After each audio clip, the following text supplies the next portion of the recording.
durante muchos años hemos estado en el silencio que yo me tuve que ir a Canarias a vivir porque a mí marcaban mi puerta, me llamaban y me decían: Goraeta, me alegro de lo que le pasó a tu madre. Los años de plomo han dejado en la sociedad española un rastro de sangre y dolor, una huella indeleble de familias rotas para siempre. Pero la frenética actividad de ETA, en la que se suceden bombas y pistolas, asesinatos sin solución de continuidad, ha de convulsionar al corazón mismo del Estado, a un gobierno que escribe entonces las páginas más negras de su historia. El capítulo de la vergüenza se llama Gal. A mí me han querido asesinar en distintas ocasiones, no lo han conseguido. ¿Y qué cree usted? ¿Que yo voy a sufrir porque maten a una etarra? ¿Para qué está el champán? Pues para celebrar cuando pasan esas cosas.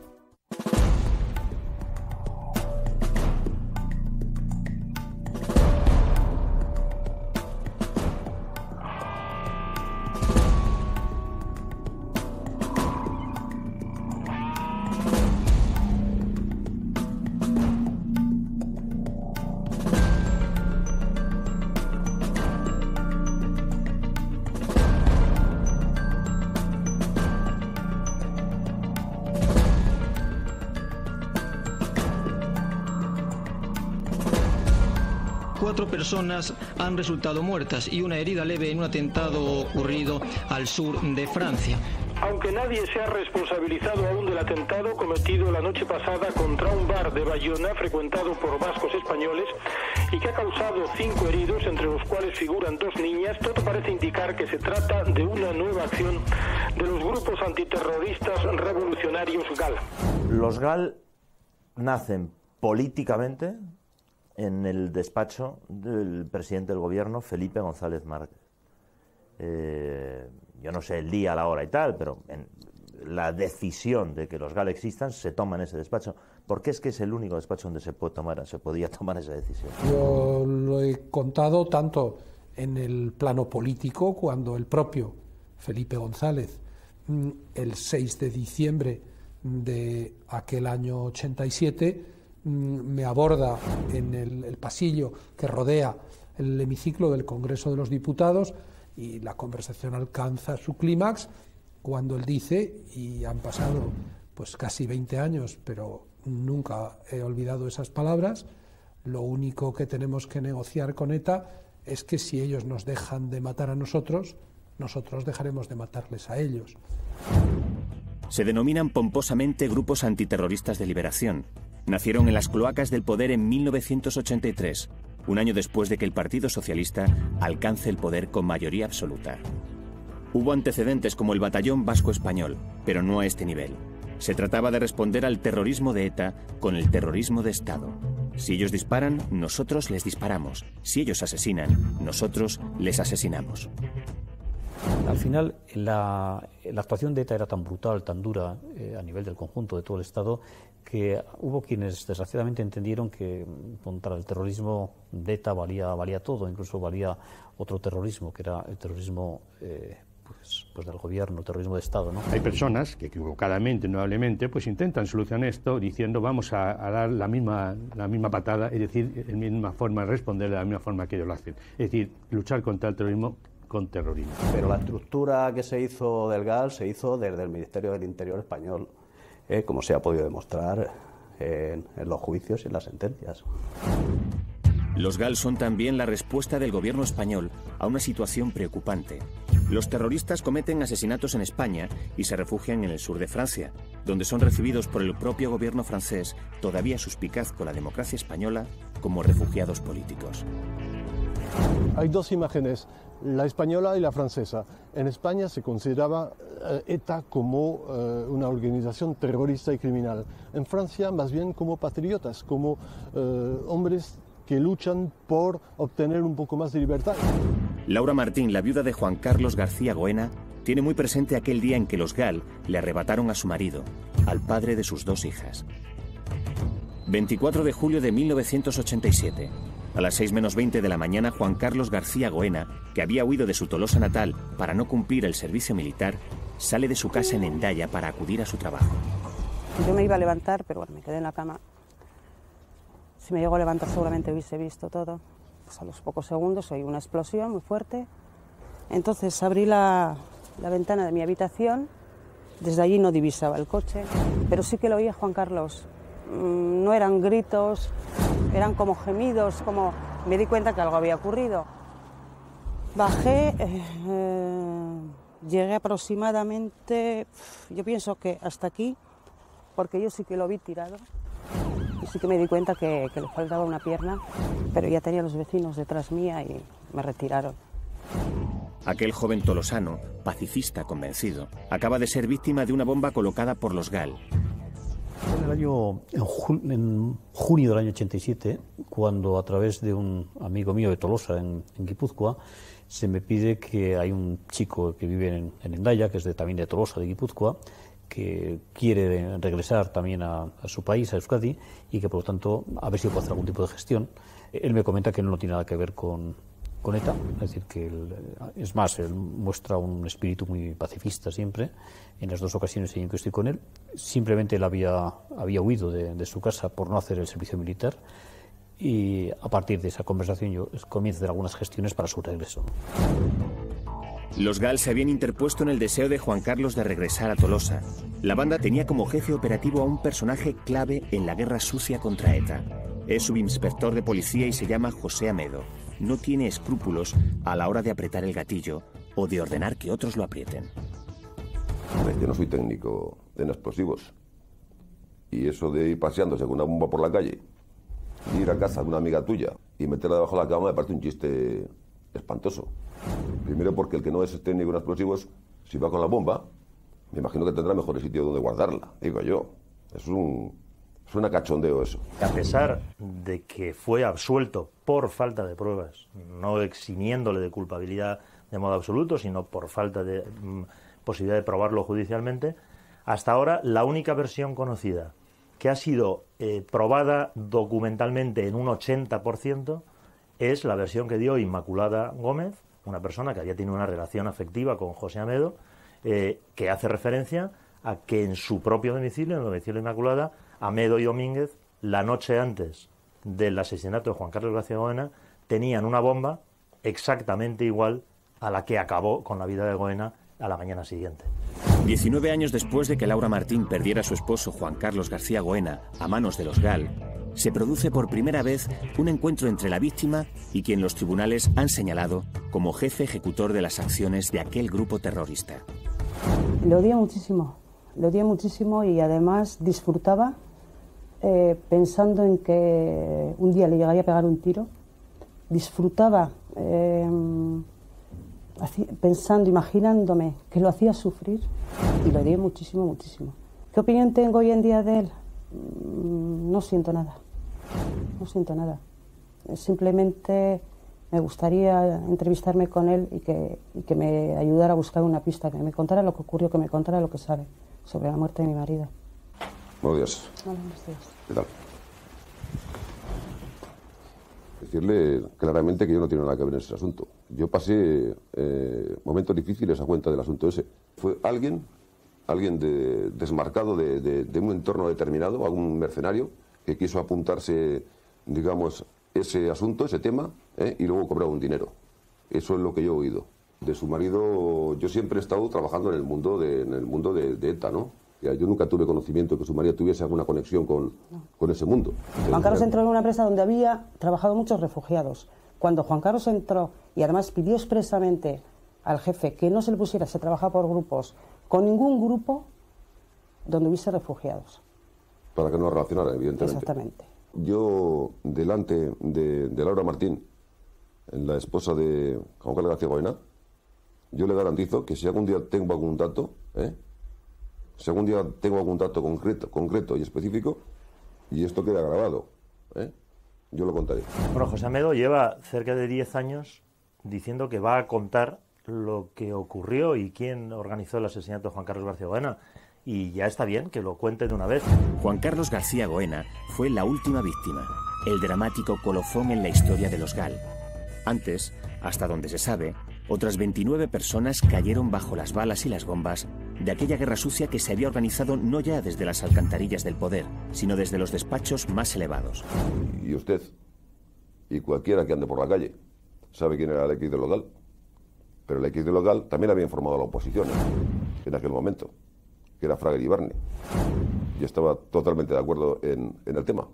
En términos políticos, pues nunca sabremos en qué medida contribuyó el descubrimiento de la trama de los GAL a la derrota electoral de Felipe González en 1996. Yo creo que el responsable fue él, porque lo esencial no es lo que hizo el periódico, lo esencial es lo que había hecho o dejado de hacer él. Nadie podría dar esas órdenes si desde luego no era el más alto nivel político existente en el país. Octubre de 1983. El capitán de farmacia Alberto Martín Barrios ha sido secuestrado por ETA político-militar hace 2 días. En el cuartel general de la Guardia Civil de Inchaurrondo, en San Sebastián, el ambiente es de mucha tensión. Se oyen voces que piden a gritos venganza. Algunos números deciden tomarse la justicia por su mano. La idea es secuestrar a unos etarras para canjearlos por Martín Barrios. Ángel López Carrillo, ex policía nacional y testigo privilegiado de lo sucedido, era entonces la mano derecha del que fuera gobernador civil de Guipúzcoa, Julen Elgorriaga. Sí, bueno, el general Galindo, entonces, desde que era comandante, se hizo comandante jefe de los servicios de información de Inchaurrondo. No solamente estaba al tanto, sino que estaba de acuerdo. Estaba de acuerdo y bueno, y él dirigió a una serie de guardias que pues lucharon contra ETA, digamos, fuera del sistema. El día 16 de octubre, José Ignacio Zavala y José Antonio Lassa caminan por la Rue des Tonneliers de Bayona. En octubre de 1983, 2 jóvenes vascos refugiados de Tolosa, Joshi y Takoshan, se paseaban por esta calle. Iban a tomar un coche para ir en el pueblecito de Arcánger para hacer la fiesta. Y algunos guardias civiles les han tomado. Estos guardias civiles estaban Bayo y Dorado y obedecían a órdenes de Galindo. Y han tomado a estos 2 jóvenes y les han llevado al Palacio de la Cumbre para torturarles y matarles. Fuimos para allá, en fin, fue Galindo, fue Gorriaga, yo me fui con ellos y a la vuelta pues le llaman a Galindo por radio para que llame urgente por teléfono a Inchaurrondo y bueno, y Galindo viene y dice, le dice el Gorriaga ¿qué hay? Y dice, pues se han caído 2 peces en Francia. Dice, ¿son gordos? Dice, no, son medianos, pero bueno, algo es algo, ¿no?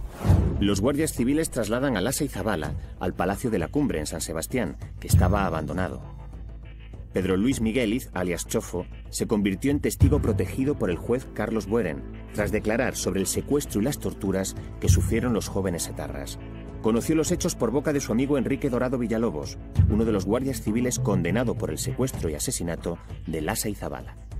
Sí, estuvieron en la cocina, que es la cocina tenía unas cámaras altas de frigoríficas, ahí los tenían encerrados, vendados los ojos, y ahí les torturaban.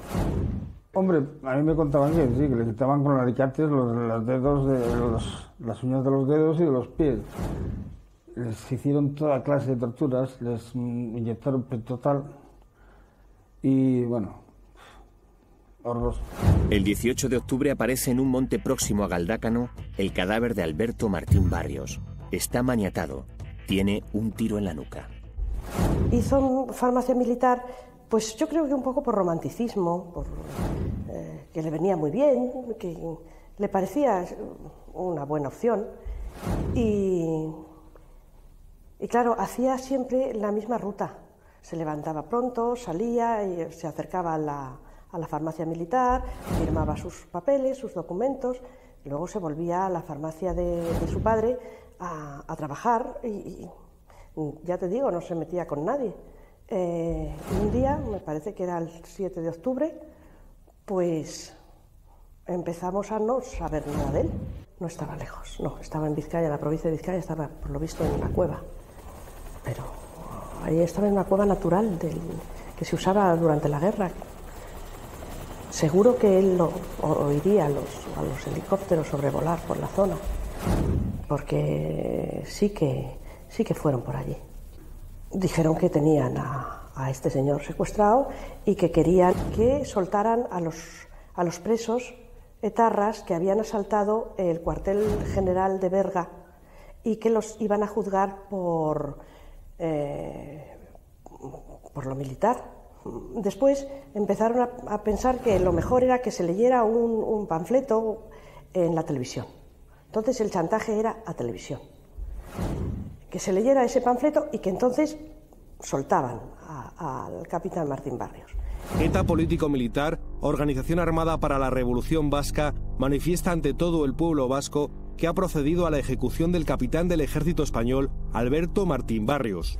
Con el paso de los años se ha podido saber, aunque estas cosas se saben por fuentes que no se pueden revelar, pero se ha podido saber que en la decisión de ETA de asesinar a Martín Barrios influyó notablemente el que la respuesta del gobierno no fue la de siquiera mostrar una mínima intención de leer el famoso comunicado en los informativos, sino que el gobierno responde secuestrando a 2 personas e intentando secuestrar a una tercera. Por entonces nada se sabe de Lasa y Zabala, cuyos cuerpos no aparecieron hasta 1995. La realidad es que sus secuestradores los han introducido en el maletero de 2 coches con un siniestro destino. Sí, se los llevan en 2 coches, uno en cada capó, y luego dice que tenían que parar, porque ellos cuando se despertaban de las drogas que les daban, golpeaban el capó y tenían que parar, les daban una paliza, les inyectaban droga otra vez y seguían el camino. Llegaron vivos a Busot. En Busot les obligan a cavar la fosa y una vez acabada la fosa, luego los matan de un tiro. Aquel crimen horrendo es el primero que cometen los Gal Verde, término empleado para referirse a las acciones de este grupo cuando son cometidas por guardias civiles. La guerra sucia, el terrorismo de Estado, ha hecho así su aparición de la mano del gobierno socialista. Vemos el caso Lasa y Zabala, estas personas secuestradas en Hendaya. Yo creo que todo eso demuestra que en todo ese recorrido, ante todo eso, ha habido muchas personas que lo han permitido, que lo han ayudado o que han han mirado al otro lado. Y eso, lógicamente, siendo funcionarios del Estado, sean policías, guardias civiles o personas importantes, Ministerio del Interior, en un estado hecho, insisto, que no cabe.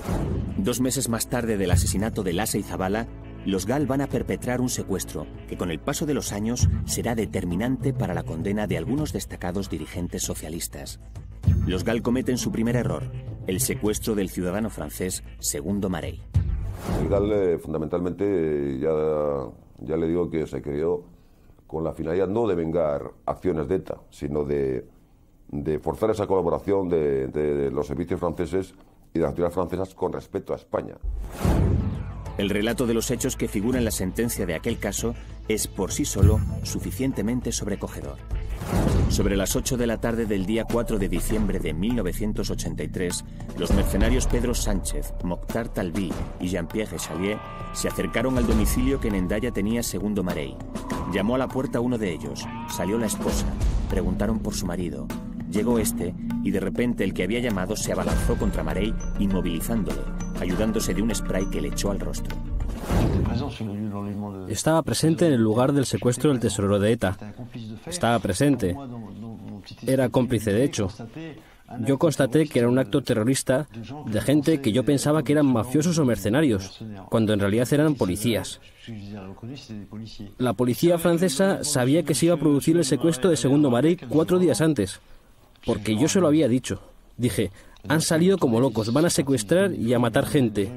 Estas son las fichas, tal día, tal sitio, tal hora. Y no hicieron nada. En los 15 primeros atentados que les había señalado, nadie se ocupó de evitarlos, dejaron que se cometieran. Segundo Marey era un pacífico ciudadano francés, cuyo único delito consistía en trabajar en una cooperativa francesa, Socoa, vinculada al entramado financiero de ETA. Los mercenarios contratados por José Amedo se habían equivocado de persona. En realidad el objetivo del secuestro era un dirigente de ETA llamado Mikel Lujua. Pero, pese a la confusión, los mandos policiales que controlaban la operación desde la Jefatura Superior de Bilbao deciden seguir adelante después de recibir el visto bueno de José Barrionuevo, ministro de Interior. Con Segundo Marey, así a priori parece que era un fallo, ¿no? Pero Segundo Marey ya estaba trabajando en el entorno de ETA, puesto que trabajaba en Socoa, en la cooperativa Socoa. Segundo Marey estaba escogido por alguien, para llevárselo y convencerle de que trabajase como topo dentro de ETA. Con lo cual, no era un fallo. Aquel inocente viajante de comercio de 51 años es recluido en una primitiva cabaña de las montañas de Cantabria, custodiado por policías que lo acusan de pertenecer a ETA.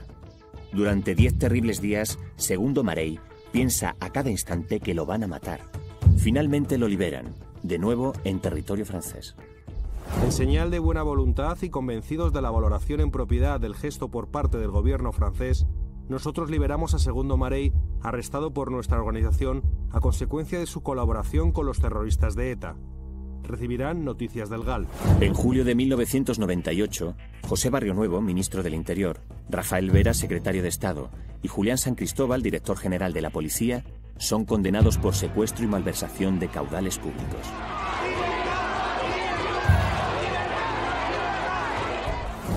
Claro, que esto sería años más tarde de los hechos y después de que una larga y tenaz investigación periodística pusiera al descubierto la trama de los GAL. Sí, yo creo que cometieron un error gravísimo que lo han pagado. Yo creo que desde un punto de vista ético, político, moral, insuficientemente, pero es evidente que actuaron con una impunidad absoluta y yo creo que además esa sensación de impunidad, incluso de los que conformaban la estructura operativa de los GAL, de Amedo y compañía, esa sensación de impunidad les llevó a cometer muchísimos errores que fueron los que permitieron que unos pocos periodistas pudiéramos descubrir la realidad de lo que ocurrió, ¿no? No fue una investigación fácil, no solo por las dificultades inherentes a la misma, sino porque el poder no tenía interés alguno en que se descubriera la verdad. Sí, se siente uno presionado, se siente uno tan presionado que quienes hicimos esta investigación fuimos objeto de una persecución por parte del gobierno del señor González, que llegó hasta el límite de que el CSIC, siendo máximo responsable el señor Manglano, nos estuvo persiguiendo y espiando ilegalmente. Desde el gobierno se hizo una campaña brutal de acoso contra nosotros, de injurias, calumnias, desprestigio profesional, personal. Los GAL actuaban, pero la clase política no cruza en realidad la frontera de la ética y la moral hasta que Enrique Casas, senador y secretario de Organización Socialista, no cae acribillado por las balas de los Comandos Autónomos Anticapitalistas, una facción cercana a ETA. 23 de febrero de 1984. Enrique Casas está inmerso en la campaña electoral para las elecciones al Parlamento Vasco. No para, mítines, reuniones, pero ese día por fin tiene un rato libre. Puede comer en su casa. Vino a comer a casa que estaban en plena campaña electoral porque el domingo había elecciones autonómicas. Ese domingo había elecciones.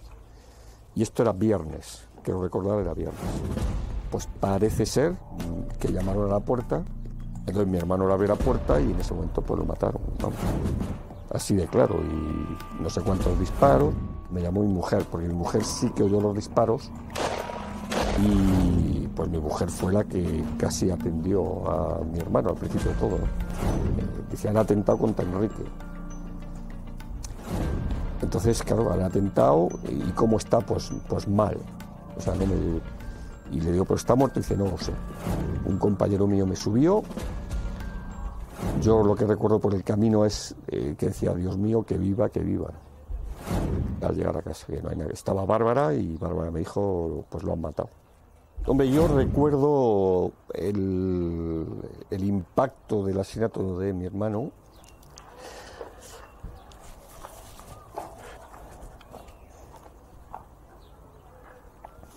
O sea, fue tremendo, ¿no? Vino Felipe González, en fin, vinieron todos. Vino también Garaikoetxea esa noche a casa. Pues el asesinato por los comandos autónomos anticapitalistas, repito, tuvo una crueldad especial y probablemente sí fue un estímulo especial para también el endurecimiento de la política del gobierno. El asesinato de Enrique Casas conmociona a todos, pero en especial a la clase política. Su funeral se convierte en un homenaje al que nadie quiere faltar.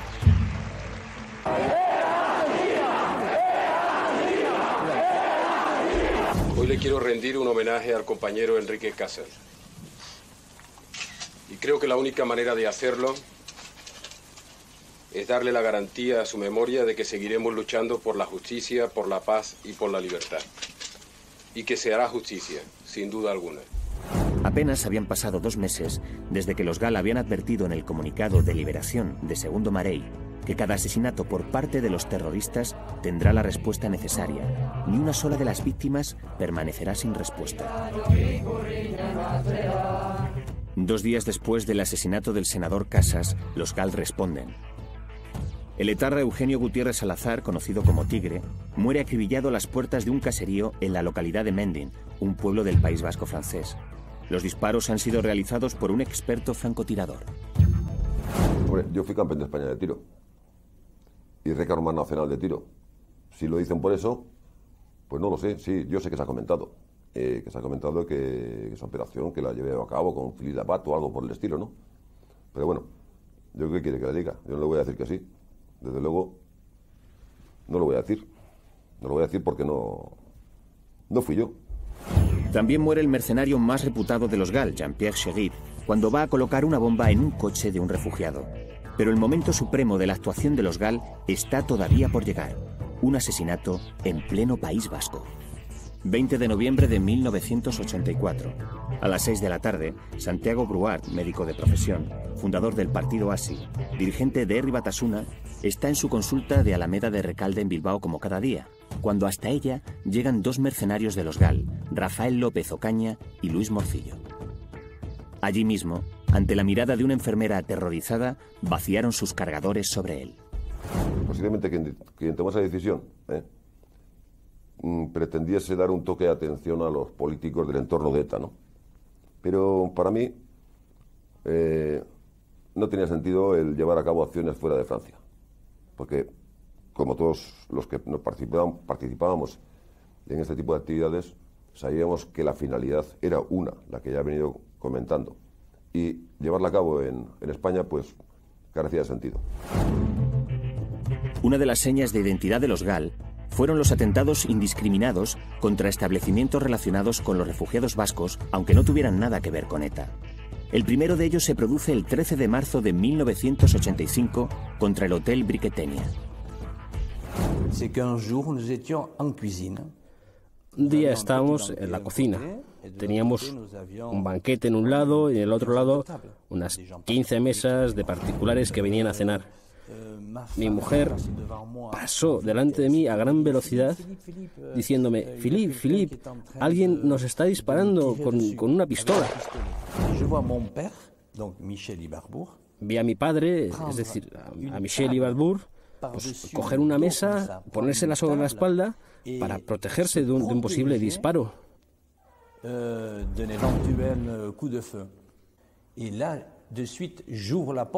Entonces abrí la puerta para ver lo que ocurría. Y en ese momento hubo una gran explosión. Una granada explotó debajo de un frigorífico. A mí me hirió en el cuero cabelludo y en el antebrazo. Perdí mucha sangre rápidamente. Su objetivo es más que nada amedrentar. Y así los GAL tirotean el Lagunekin, el Bachoqui, el Café de Piriné y el Bar Vítor de Cibur.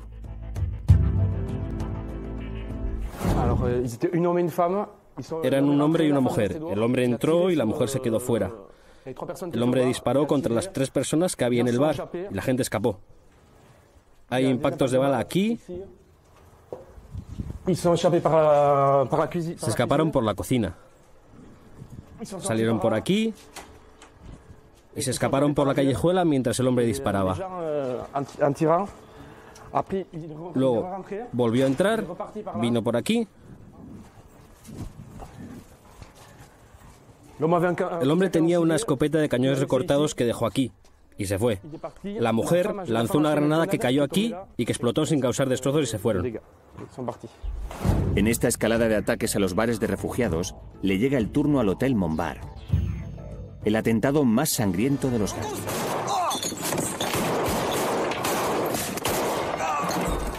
A los miembros de la Fuerza de Seguridad del Estado y a muchas personas que caían permanentemente abatida por los tiros de ETA, nos hacía sentirnos mucho mejor, nos confortaba que ellos probasen su propia medicina. 25 de agosto de 1985. A las 8:30 de la tarde el bar está lleno de parroquianos que presencian un partido de fútbol entre España e Islandia. Los etarras José María Echaniz, Iñaki Astazuinzarra, Xavín Echaide y Agustín Irazustabarrena celebran que a este último se le ha prorrogado su condición de refugiado político en Francia. Bueno, entonces lo que vimos nosotros estaban los dos tíos. Bueno, uno particularmente aquí había un tío, uno de los refugiados que estaba en el suelo y le estaba rematando. Pues después lo entendimos por qué, porque después en el juicio supimos que estaban pagados 50.000 francos por cada herido y 200.000 francos por cada muerto. En el suelo del bar, sin vida, están los cuerpos de aquellos 4 terroristas. Los asesinos, 2 mercenarios, se alejan tranquilamente a pie, en dirección a la estación. Bueno, entonces aquí, cuando yo había entrado aquí, me vieron y aquí sí que me hicieron como eso con las pistolas. Y entonces yo me escondí aquí, porque aquí a la época había coches aparcados. Y entonces me escondió, no me atrevía a avanzar, ellos se quedaron un momentito como eso y al final siguieron andando adelante. Y justo a este momento tuvimos suerte porque un amigo justo llegó con el coche y empezaba a aparcarse y yo le digo, no te aparques que son los dos son del GAL, tenemos que detenerles. Hemos bajado del coche enseguida y les hemos saltado sobre ellos y dándoles patadas y etcétera y les detuvieremos. El amigo mío me recuerdo que se cortó un dedo dando una patada en los cojones del tío enfrente y entonces pusimos los 2 galosos en el coche de la policía con las esposas. En esa ocasión, los GAL aciertan en su objetivo de golpear a ETA, pero a lo largo de su historia cometieron muchos errores. Cometieron tantos, es decir, Juan Carlos García Goena, un panadero de Po, es decir, cometieron muchos errores. De las 30 víctimas de los GAL, cerca de la mitad no tenían nada que ver con ETA, lo cual no quiere decir que los etarras asesinados por los GAL esos asesinatos estén justificados, para nada. Yo creo que es una perversión moral que desde un gobierno se organice un grupo terrorista. Las acciones de los GAL no hubiesen pasado de ser atribuidas a oscuros grupos de mercenarios, no se hubiese conocido que tras ellos se encontraba nada menos que el gobierno socialista, si no llega a ser por el olfato periodístico y la tenacidad en el trabajo de 2 periodistas, Ricardo Arqués y Melchor Miralles. Desde el comienzo de los atentados, a comienzos de los años 80, en los años 83, 84, 85, que son cuando tienen lugar la mayoría de los atentados, de los asesinatos de los GAL, pues nosotros tratamos de reaccionar desde el periódico, al principio sorprendidos, poco a poco con crecientes sospechas de que ahí había algo raro.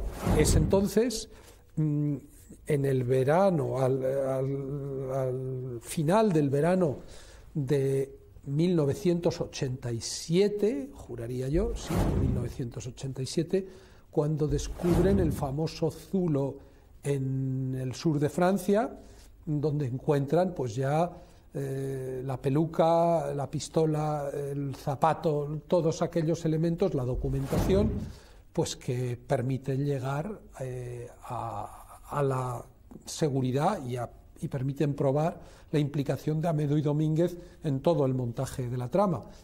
Eso es el principio de una muy larga investigación.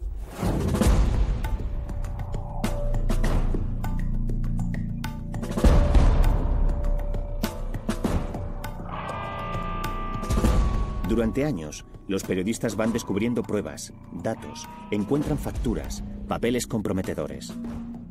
Durante años van reconstruyendo aquella historia de la ignominia hasta descubrir que los auténticos protagonistas no son policías a sueldo ni mercenarios de ocasión. Pero sí, Amedo le pierde lo que hablábamos antes, la sensación de impunidad, esa impunidad con la que él se mueve, de pensar que estaba a salvo de cualquier contingencia, le lleva a cometer errores. Hay uno especialmente llamativo, que entra incluso dentro del terreno de lo grotesco, pero que yo creo que refleja muy bien la personalidad del tipo, ¿no? Que es cuando él va a contratar mercenarios a Portugal, se presenta ante ellos diciendo que se llama Ricardo, que es un policía español de nombre Ricardo, se hospeda en el Hotel Ritz de Portugal con un documento de identidad falso a nombre de Genaro Gallego Galindo, es decir, Gallego Galindo, empiezan las dos palabras por Gal, y después de haberse identificado como Ricardo, haberse hospedado en el Hotel Ritz como Genaro Gallego Galindo, paga el hotel con una tarjeta Visa a nombre de José Amedo Fouce, con cargo a una cuenta de la Dirección General de Policía. Poco a poco, aquellas pistas que la jactancia de José Amedo va dejando tras de sí, conducen a los periodistas más allá de unos mercenarios, más allá de un subcomisario de policía. Sus descubrimientos apuntan a las más altas instancias del gobierno, a la postre, a la terrible evidencia de que los GAL son en realidad puro y duro terrorismo de Estado. Nosotros encontramos las pruebas, pusimos el foco sobre ese rincón oscuro, lo iluminamos y los ciudadanos tuvieron conocimiento de causa y tomaron las decisiones libremente. Cuando el gobierno de Felipe González se siente acosado por aquellas revelaciones, cuando se descubre la verdad, reacciona queriendo matar, simbólicamente, al mensajero. Ricardo Arqués y Melchor Miralles son sometidos a todo tipo de presiones e intentos de descrédito. Pedro J. Ramírez, director entonces de Diario 16, responsable último de aquella investigación que habría de resultar emblemática para el periodismo español, ha de sufrir las embestidas del poder. Sí, eso fue un programa en la televisión. Eso España entera la vio en directo. Corcuera no se esperaba probablemente pues, que yo hiciera las referencias que hice a los GAL, y él me echó en cara el que nuestro periódico hubiera publicado entrevistas con miembros de Herri Batasuna. Y de verdad que me está usted decepcionando, porque yo esperaba que su llegada al ministerio significara una corriente de aire fresco, significara de alguna manera una ruptura con las actitudes del pasado, con esas actitudes descritas por el presidente del gobierno como la política de los desagües. Esas actitudes que tienen mucho que ver con el criterio de que el fin justifica los medios.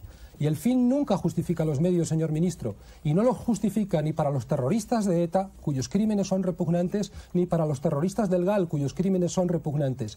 Y para que usted tenga autoridad moral a la hora de hacer el papel de inquisidor frente a un medio de comunicación, debería quizá primero desarrollar el propio proceso inquisitorial a lo que ha estado pasando en su departamento, y no soy yo quien lo dice. En previsión, yo no sentiría mucho defraudarle, hombre, no por esto, porque podamos discrepar, que a usted yo le defraude, hombre, es un tema tan baladí, deme un poquito más de tiempo para defraudarle en lo importante.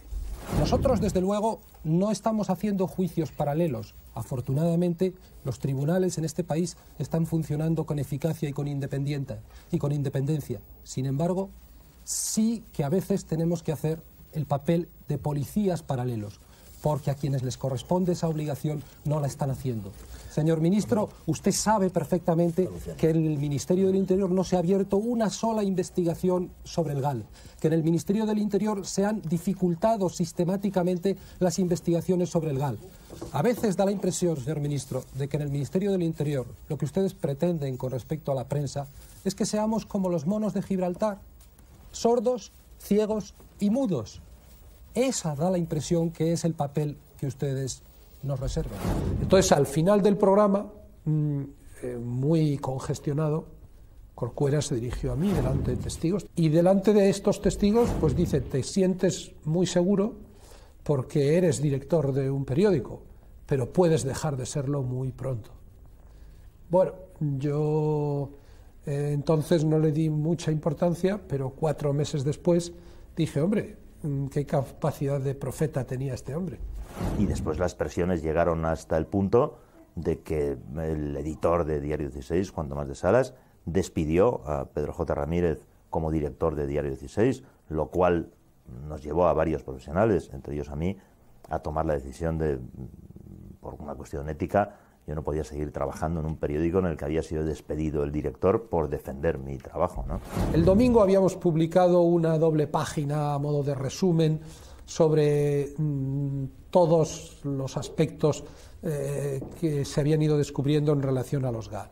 Pero lo esencial, el episodio que determinó fue tan tonto como que publicamos un editorial contra Semprún que se titulaba La Rosa y el Capullo. Era un editorial un poco en broma, pero con la mala suerte de que esa noche, la noche en que el periódico estaba imprimiendo ese editorial, Juan Tomás de Salas había quedado a cenar con el propio Jorge Semprún.